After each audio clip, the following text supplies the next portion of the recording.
Economía ortodoxa. ¿Hay un más allá de la economía ortodoxa? ¿Es un deseo hippie o efectivamente es necesario pensar más allá de esa economía? Estamos con el hombre indicado para eso, Emiliano Chamorro. Muchísimas gracias, Emiliano, por estar aquí. Gracias por la invitación. Emiliano es fundador del Instituto Baikal, un espacio dedicado a pensar ideas nuevas en el mundo de la economía, de la ciencia, de la biología, de la educación. Y que, bueno, tiene un derrotero personal muy interesante. Es un abogado, pero tiene una maestría en finanzas, se ha formado en inversiones y está pensando distinto a la sociedad de una manera lateral. ¿Qué es la economía ortodoxa?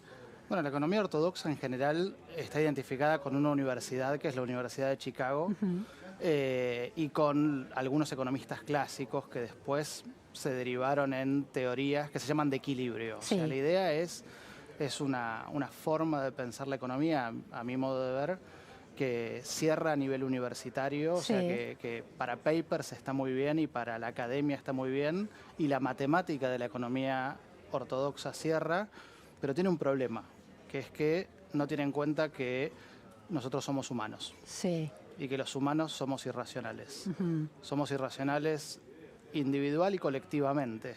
Sí, ahora, para entender bien lo de la economía ortodoxa, porque cuando uno dice Universidad de Chicago, piensa en los Chicago Boys. Hemos estado hablando hace unos días de este grupo de egresados que en distintos lugares del mundo, por ejemplo Chile muy claramente, terminan de desarrollar plenamente las ideas del libre mercado, la libre competencia. ¿Hay un correlato entre esa noción teórica y académica de la economía ortodoxa y el capitalismo en su sentido, en su quintesencia, digamos? Sí, y también en las finanzas. En las finanzas hay como una especie de guerra ideológica, a pesar de que quien no sabe finanzas piensa que finanzas es todo lo mismo. Sí. Hay como dos líneas, dos escuelas, una que es la de la Universidad de Chicago, que básicamente lo que dice es que toda la información que existe para hacer una inversión ya está metida en el precio de las cosas. O sea que vos no podés hacer buenas o malas inversiones. Sí. Lo que podés hacer es tirar una moneda y eso podés decidir ahí qué departamento comprás, o qué acción comprás, o qué bono comprás, o qué banco usás para hacer un plazo fijo, y que da todo lo mismo, esencialmente, que es solo una decisión de riesgo y retorno. Sí.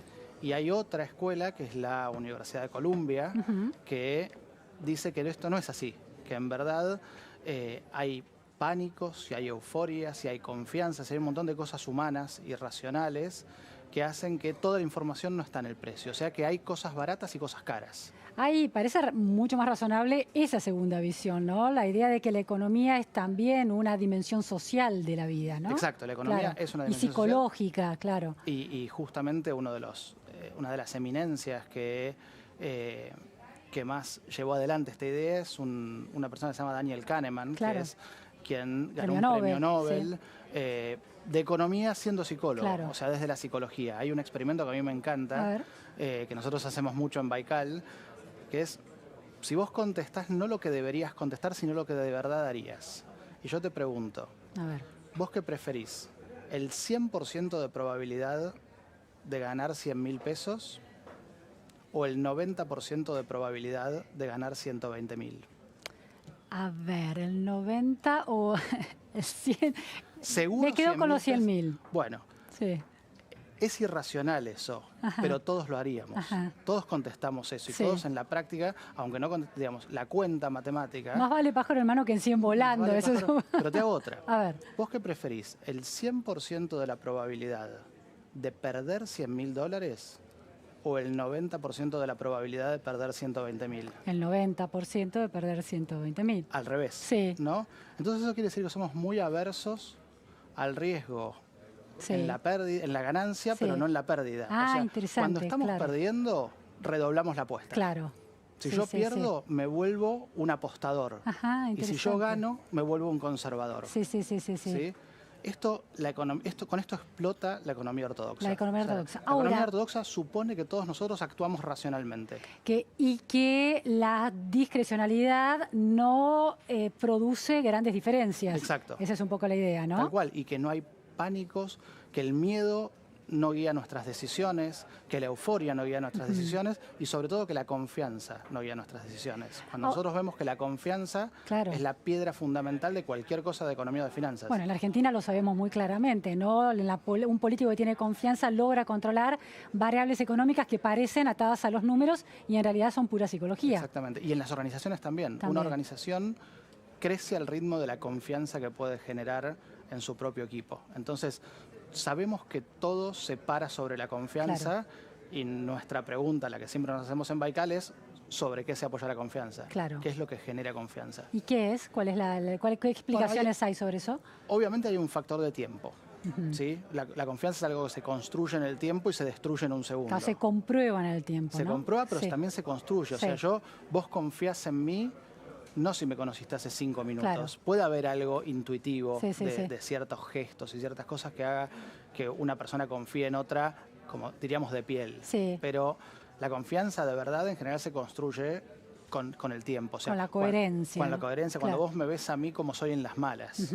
Cuando estamos perdiendo los dos, cómo me porto. Y hay un montón de estudios sobre qué se basa la confianza, pero lo que sabemos es que la confianza es central en la economía y en las finanzas, y esto a la economía ortodoxa le cuesta un montón lidiar con esto. Ahora, Emiliano, si lo pensamos distinto, esta cuestión, tanto la economía ortodoxa de la Escuela de Chicago o la economía que integra las variables más psicológicas de la Universidad de Columbia, como bien señalabas, ¿cuál de las dos visiones es más responsable de un capitalismo que acelera los tiempos y produce impactos negativos para las sociedades? Bueno, en general, la Universidad de Chicago o la teoría de mercados eficientes, digamos, lo que propone es que el mercado se autorregula.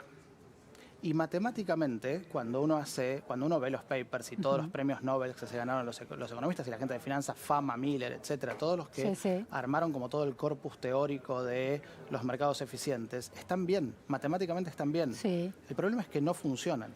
El problema es que no es así en la práctica, en la vida real. Pero esas ineficiencias lo que hacen es atentar contra la eficiencia y la ganancia de los capitalistas o atenta contra, por ejemplo, el clima y el medio ambiente. El clima, el medio ambiente, la distribución de la riqueza y un montón de cosas que en los modelos matemáticos ortodoxos de equilibrio no deberían pasar, pero vivimos fuera de equilibrio todo el tiempo. O sea, nosotros, aunque en equilibrio debería ser así, nuestro día a día no es en equilibrio. Nuestro día a día es todas esas excepciones que la economía ortodoxa dice, bueno, esas son excepciones. Está bien, pero nosotros vivimos en la excepción constante. No nosotros en Argentina, los humanos. El mundo, sí. Ahora, el modelo de la Universidad de Columbia integra esos desequilibrios constantes. El modelo de la Universidad de Columbia, en general, los inversores que adscriben a esta universidad, que es como lo que se llama la Escuela de Inversión de Valor, cuyo representante máximo es un tipo que se llama Warren Buffett, que es como el inversor estrella. En general proponen una mayor regulación. A mí hay una frase que me llamó mucho la atención. La gente diría que Soros es un financista despiadado, etcétera. Un capitalista expoliador, buitre, explotador, etcétera. Soros tiene un instituto que es el de la Sociedad Abierta, y Soros es uno de los principales sostenedores económicos del ala izquierda de los demócratas. Y es alguien que propone muchísima regulación. Él dice, yo soy un especulador financiero. Si yo veo una burbuja, compro. Entonces, el mundo tiene que regularse con leyes, con más Estado, con más presencia del Estado, para gente como yo, para que nosotros no podamos hacer eso, porque si me dejás lo voy a hacer. Conciencia de su propia tentación y de su propio daño que es capaz de infligir. Si no es él, son 100 millones de personas más. Entonces, Buffett, Soros, etcétera, en general son personas que, por entender bien la práctica de los mercados, entienden porque son los mercados, o son una parte muy importante de los mercados, proponen mayor regulación. Y en general en la academia, que están menos en la vida real, hay una línea, por lo menos académica en Estados Unidos, fuerte alrededor de la Universidad de Chicago, que propone menos regulación. En general es gente que tiende a estar menos en los mercados. Hay una idealización de quien está en los mercados de alguna manera. Es un poco como el que se va de un lugar a otro e idealiza demasiado el otro. Bueno, hay una idealización de los mercados para mí desde algunos sectores de la academia, y cuando uno ve a los que realmente les fue bien en la vida económica, tiende a ser gente que es más pro regulación. Ahora, aún con esa pro regulación que puede darse en algunos países, en algunas etapas históricas de países desarrollados con inversores muy sofisticados como los que vos describís, el mundo tiene un problema. Hace unos años, yo vivía en Canadá en 2008, recuerdo haber asistido a una conferencia en la Universidad de Toronto muy interesante, de un académico, no me acuerdo el nombre, que planteaba, todavía no se hablaba tanto del cambio climático, no estaba instalado en la mesa cotidiana, como hoy lo está, y los efectos además están, Australia por ejemplo, hablaba de que el problema del capitalismo era la velocidad, la velocidad de consumo, de producción, correlacionada con la velocidad de explotación de los recursos naturales. Claro. Es decir, una aceleración continua. Estos modelos no están replanteando, tampoco el modelo de la Universidad de Columbia está replanteando esas velocidades. No, y se sabe, sobre todo en economía del comportamiento, el cambio climático como problema tiene un problema. A ver. Que es, no tiene cara. Sí. No tiene fecha concreta de la que todos seamos conscientes. Claro. No es el mundo se acaba el 14 de julio del 2020. No hay un plazo. No hay un plazo con fecha, no tiene una cara y no afecta a nadie individualmente de manera desproporcionada. Claro. Con lo cual nuestro incentivo a actuar es relativamente bajo respecto a otros problemas. Claro. Y por lo tanto, todo el sistema político tiene menos incentivo porque tiene menos presión de sus votantes para hacer algo. Ahora, con todo este movimiento, más en el mundo que en Argentina, con Greta y con una parte importante de jóvenes de países desarrollados, parece haber en los últimos meses como una cosa más fuerte de acción política que va a obligar a los gobiernos, por lo menos, a decir algo.